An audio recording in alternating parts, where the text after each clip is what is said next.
middle of the Well, stockyards. yeah, because you keep going and you're still in it. Yes. But you're in this fun little area because like the Dover is right by y'all. The Tim Love has not only his new music venue / restaurant. Oh, he got the restaurant too now, yeah. Yeah, and then he's got the Mexican restaurant that's on the corner, which is even better. Yes. So you guys are absolutely in a perfect area that is, touristy as hell because again, the stockyards are. You can't beat that location. Yeah. I mean, that location is a dream location for anybody. It doesn't matter if you're a brewery or just a regular restaurant. What it is. It's a dream location. It really is. So. And again, that you guys have adopted the outlaw country and the roots of it. It helps with that. It's a place where everybody can be a cowgirl or a cowboy for one day, or for 2 days, or just an hour, whatever you feel like. It's fun watching the people and our customers come in cowboy boots and the cowboy hats, and they just feel some history. They just want to live. True. That's a lot of people have on their bucket list. They want to be a cowboy for one day. True. Right? Yeah. Want to be a cowboy for one day. Well, come to Second Rodeo. Be a cowboy. You can be a cowboy every day. You can be a cowboy every day if you want. Absolutely. We will have a seat for you every day. That's perfect. I love that. So I was telling you before I did a podcast, or I'm still doing a podcast about the city of Arlington, and I've interviewed the guy who runs the PBR and the American Rodeo, and the Western sports have just skyrocketed. I mean, obviously the Yellowstone TV show has really helped everything. Yes. But if you're a cowboy anything, that show has either helped or hurt you because people think, were you a cowboy before or after Yellowstone? That essentially is the question now. But the way that whole world is just on the up, it's absolutely fantastic. Because I know this past year they had their finals at Dickies out in Fort Worth. And the next year they're going back to AT&T Stadium in Arlington, and that just is even bigger on their every scale. So, and then you guys happen to be a part of that as well. Is helping. I mean those weeks we definitely feel those weeks. we're excited about it, and when they come up, and we're excited when they're over, and we're looking forward to the next year. Exactly. Now I imagine that the country world was not exactly something that you knew a whole bunch of. Being from Europe, now that you've come obviously to Texas and you've been here for 20 years, what do you think about the whole cowboy scene and what has kind of been your favorite part of learning? Well, the first thing I learned that not everybody's walking around with a cowboy hat and cowboy boots. And we don't all have horses, And they don't all have horses, just like we in Germany don't all run around in lederhosen and have cowbells around our necks, so if that makes sense. But no, it's really nice and impressive how this culture, especially here in Texas, is really still lived on a day-to-day schedule or time. Yeah. I mean, not just in the stockyards in Fort Worth. Sure, it's more extreme there because it's geared for it, but just this southern state mentality. Yeah.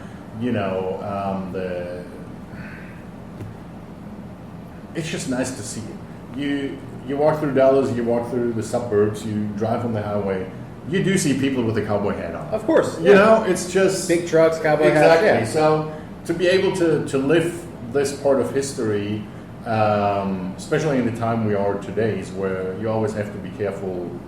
Yeah. Which direction do I look, or So it's really nice that this is still possible, and we are proud of what we established with Second Rodeo to keep this history part moving on and give people a place where they can experience stuff like this. Exactly. So there are many countries where you cannot live your culture anymore for whatever reasons. Right. So. That's what I really appreciate being here and really learn that it's still part of the life. Very much still woven into the fabric that is Texas. Exactly. Yeah. Even though, again, we don't all own horses, cowboy hats, or boots. I own a pair of boots, but I don't own a hat. So Sure. I mean, I got a cowboy hood. I got the cowboy boots. Yeah. You know. They're actually, once you break them in, they're crazy comfortable. Oh, perfectly fine. Yes, I totally agree. Yeah. I totally agree. If we do our Oktoberfest tapping, I always try to wear my cowboy boots. Hey, there you go. Here you go. And some people may not know they are rather expensive to buy, so that's also why They are very expensive to buy. If you want real cowboy boots. Yes, exactly. Now, being in the industry as long as you have, obviously growing up in it in Europe and then coming over here and seeing the American side of the craft beer just absolutely blow up, especially here in the DFW area.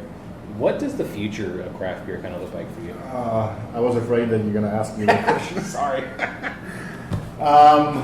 Man, beer will always be one of the most exciting beverage to human beings. Mm-hmm. I'm 100% sure about that. The craft beer industry or the beer industry itself, you know, there's so much out there. It happens so fast. At least here in Texas and in the DFW Metroplex, it happened so fast. If you go, you know, if you look at other countries where the history of beer is hundreds of years old, that was all established through hundreds of years. Right. Here, I sometimes feel like we tried to do this overnight, to establish a culture like this. Even if you go to other states in the U.S., Right.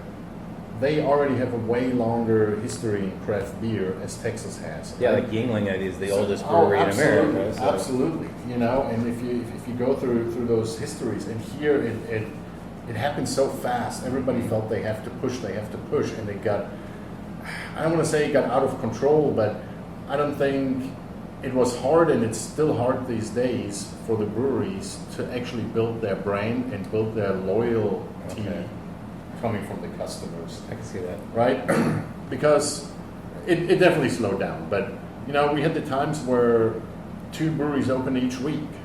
Yeah. Well, the other brewery that opened last week, or that brewery that opened 6 months ago, didn't even have a chance to build a loyalty with their customers. Right.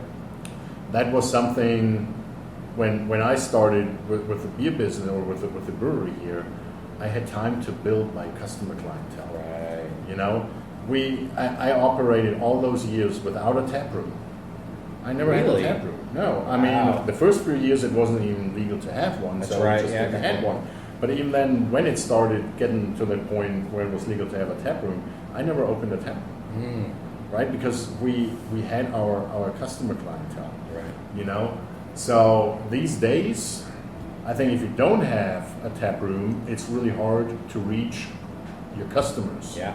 To reach your local customers and show them who you are, what are you doing, what are your preferences, what is your quality, and what are your standards on the beer you're having, and things like that. So it just happened too fast. It got kind of wild, and then the styles, everybody did the same styles in the beginning, and then there was, that might not be working for us, because this brewery, they all do the same, you know, so, okay, we need to come up with something else. Yeah. So that's when all those really interesting beers came on the market too. That is a wonderful But way to say that. again, how do you get your customers to get to that point? Yeah. To understand those beers and understand, hey, this is what we're doing. If you open up a brewery, it's the number one priority you should have. It's marketing, but the marketing budget is not necessarily always right there. True. So, you know, a lot of breweries focus on the beer, which, yeah, they should focus on it, but the culture here is a little bit different. You need to focus on beer and maybe a little bit more even on marketing. Yeah. So the tap room was that key point, and I think that's what helped a lot of breweries these days to reach customers and sell beer to bring some money into. Of course. If that makes sense, Yeah. right? So, yeah, but I mean, I just think it happened a little bit too fast. I can see that because we went from, so the New England area obviously has been brewing for, because everybody came to New England and they started making beer there, Right. and then it spread through the rest of the country. But the craft ones were in the Seattle, were in the Denver, were in the California, and then Texas was not really on that map. So it was RAR, then it was you, and then within 20 years we went from 2 to Denver size or Seattle size, where we have, at this point I think we have close to 100 breweries. I think we're right there. Yeah. So, I mean, I can understand what you're saying. That it blew up very fast because there's been a good handful that just haven't been able to make it. Yeah. Whether it be Money, obviously COVID didn't help a lot of people. And That's for sure. And That's whatever else. But it's unfortunate that it's just unfortunate the fact that you have somebody who has this dream. They make their dream come true, and unfortunately, it doesn't work. Not in any part of their control by any stretch of the imagination. It just doesn't happen. Right. So, but I want to go back to the marketing part of it because, like you said, 20 years ago, there was no social media. So Just started. Social media just started Yeah. up. It was the early years of social media. that is for the most part people's marketing now. And you'll see some billboards every once in a while, but for the most part, how many people are really looking at the billboards? Because Think about how much does a billboard cost. there's that too. How many people do you reach with a billboard? Yeah. How many people with a fraction of the money you're reaching through social media? Yeah. That is something just you can't beat social media. Yeah, it's it's like, true. and everybody who is going to hear me talk on that, who knows me, they're like, did he just say that? I imagine you're not very active on social media. Oh, no, absolutely not. Absolutely not. I was never a fan of social media, and I'm still not a fan of social media. But you need it. It's a necessity for a business, and especially for the business we are running, for restaurant service industry, and we need that. I mean, otherwise you can't reach the people. And the price point is just, again, it's unbeatable. Yes. You can't beat the price point of social media. There's just no way. You can't. So. Yeah, I think a lot of people, they definitely taken that marketing aspect, which again, like you said, for the fraction of the price, you could just make a great video that will take no time whatsoever, post it online, people are like, oh, what is this? And then they'll go check it out. Yeah. So it just makes sense. Yeah. Now, was there a trend that you've seen in the past 20 years besides sour that you were looking at and like, that's not going to work, and then now it's like maybe the biggest thing? I would say sour. I wouldn't take out sours and seltzers because seltzers nobody saw coming really. Seltzer. I would have mentioned this now, Yeah. but probably in a little bit of different perspective. I was in the wine world for 14 years, so I would always talk to them, be like, "Oh, it's a fad. It's going to pass." Yeah. Nope. No, I mean it leveled out, but Yeah. I think it's here to stay. And if you look at a lot of the new beverages that are coming out, they're all based kind of on that seltzer theme anyways. Yeah. I mean, take a wine cooler from 30 years ago. Right. With the seltzer, we're pretty much playing in the same category again. Exactly. So It's not as sweet and a little more better. It's not as Yeah. sweet, but And they're not having Bruce Willis dance on a porch singing about it. It's an old commercial. Look it up on YouTube. It's great. Yeah. Okay, now I will do it. Well, it was times without social media, right? Well, exactly. So you needed If you didn't see it people on like TV, Bruce Willis to market your product. I mean, you can have other people to market your product, but we have seen lately what's going to happen there too. So It depends. Yeah. it really depends. You can Modelo's the number one beer in America. yeah, for a you reason. can you can go down the wrong path on social media pretty quick too. So That's the funny thing because it's the wrong path to certain people. It's not everybody. Exactly. But again, we're in a weird America, as you've seen, incredibly divided, and it's but incredibly awful. And social media is not helping anybody when it comes to that. But isn't that the fun part too? It is kind of Isn't that the fun part? If you're too? looking at it through that lens, it's hilarious to watch. Absolutely. That's Yeah. why I'm not active on social media because it's fun to watch. My friends and I we were going to make a shirt that said we boycotted Bud Light before boycotting Bud Light was cool. Here you go. Yeah. Here you go. Well, I think it's funny how people are getting influenced by an influencer not to drink beer anymore. instead of just being manly enough and keep drinking what they like. So there are so many questions in this whole thing, but we don't want to go there. No, it's an onion that we don't want to touch, but No, we really yeah. don't. But which style did you think was just a passing fad and you didn't think was going to happen, and now it's here to stay?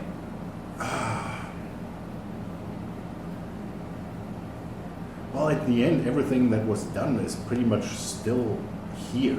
Yeah. So I don't think any of the styles went away. I mean,